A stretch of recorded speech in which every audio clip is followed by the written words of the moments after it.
السلام عليكم. أعوذ بالله بسم الله الرحمن الرحيم والصلاة والسلام على رسولنا محمد سيد الأولين والآخرين مدد يا سيدنا سادات أصحابه مدد مشايخ الدستور وأنا شاء الله فاز داس محمد الحقان طريقتنا الصحبة والخير في الجمعية. بسم اللہ الرحمن الرحیم وأذن فی الناس صدق اللہ العظیم۔ اللہ عز و جل نے حضرت ابراہیم علیہ السلام کو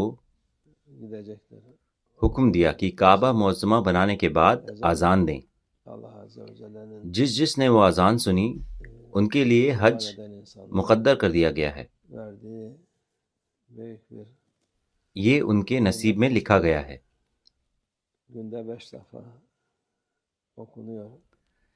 اذان ایک عظیم نعمت ہے جو اللہ عز و جل نے مومنوں کو عطا فرمائی، جو روز 5 مرتبہ دی جاتی ہے۔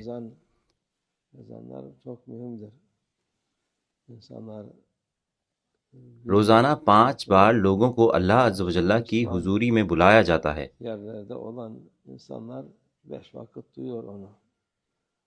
اس لیے اذان بہت اہم ہے، لوگ اس کی قدر نہیں کرتے۔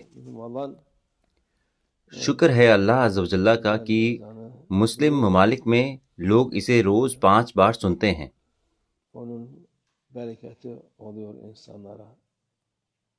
5 بار، چاہے وہ اللہ عز و جل کو یاد کریں یا نہیں، یہ اہم نہیں ہے۔ اہم یہ ہے کہ وہ خوبصورت اذان سنی جائے اور اس کی برکت لوگوں پر ہو۔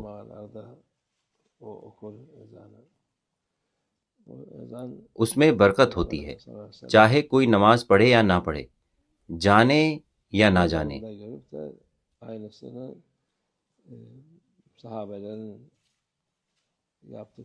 یہ ایک بہت بڑی نعمت ہے۔ جبریل علیہ السلام جنت میں اذان دیتے ہیں۔ یہی اذان ہمارے نبی صلی اللہ علیہ وسلم نے اپنے خواب میں دیکھی اور صحابہ نے اسے اپنی پیاری آوازوں سے دیا، اور یہ قیامت تک روز 5 بار اللہ کے حکم سے جاری رہے گی۔ یہ وقت کی قیمت اور انسان کی زندگی کے لمحات کی اہمیت کو دکھاتی ہے۔ کئی سال پہلے ہم ایک غیر مسلم ملک گئے، کیونکہ ہم ہمیشہ مسلم ملکوں میں رہے ہیں، اس لیے ہمیں احساس ہوا کہ وہاں اذان نہیں ہے۔ ہم اذان کو ایک عام بات سمجھنے لگے تھے۔ یہ پہلی بار تھا جب ہم 1980 میں لندن، انگلینڈ گئے۔ باہر اذان کی آواز ہی نہیں تھی۔ تب انسان اس کی قدر کرتا ہے۔ وہاں کچھ نہیں، نہ وقت کی قدر ہے اور نہ ہی زندگی کی۔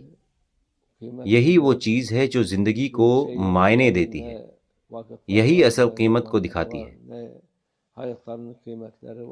5 بار اللہ عز و جل کی طرف بلانا، اس کے راستے پر چلنا، لوگوں کو ہدایت، کامیابی، نماز اور تقوی کی طرف بلانا،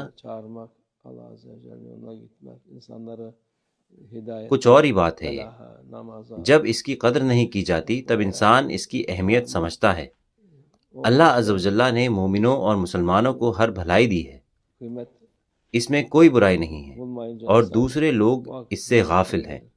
یہ ایک عظیم نعمت ہے، یہ ایک خوبصورتی ہے۔ جب یہ موجود نہیں ہوتی تب ہر طرف خالی پن ہوتا ہے۔ شکر ہے اللہ کا کہ جب ہم غیر مسلم ملکوں میں جاتے ہیں تو اپنی درگاہوں اور مسجدوں میں اذان سنتے ہیں، لیکن باہر کے لوگ نہیں سنتے، تو ایک بڑا خالی پن محسوس ہوتا ہے۔ وہاں کے لوگ اس خالی پن سے حیران ہوتے ہیں اور سوچتے ہیں کہ اسے کیسے بھرا جائے۔ اللہ عز و جل جس نے ہمیں پیدا کیا، ہمارے رب، اس نے یہ خوبصورتی سب کو دی ہے۔ اس نے اسے مسلمانوں اور غیر مسلموں دونوں کو عطا کیا ہے۔ جو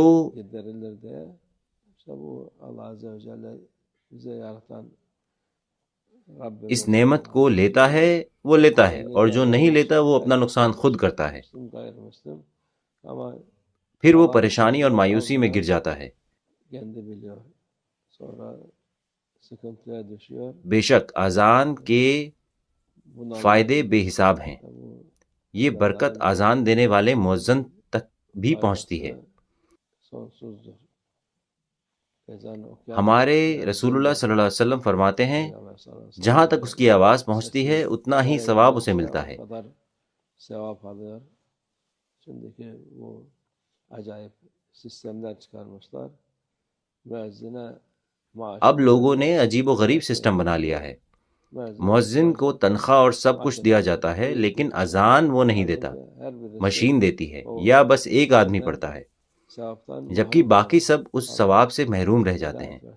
اللہ ہمیں ہدایت عطا فرمائے۔ اللہ لوگوں کو عقل اور سمجھ عطا فرمائے تاکہ وہ سنت پر عمل کر سکے انشاءاللہ۔ ومن اللہ توفیق الفاتحہ۔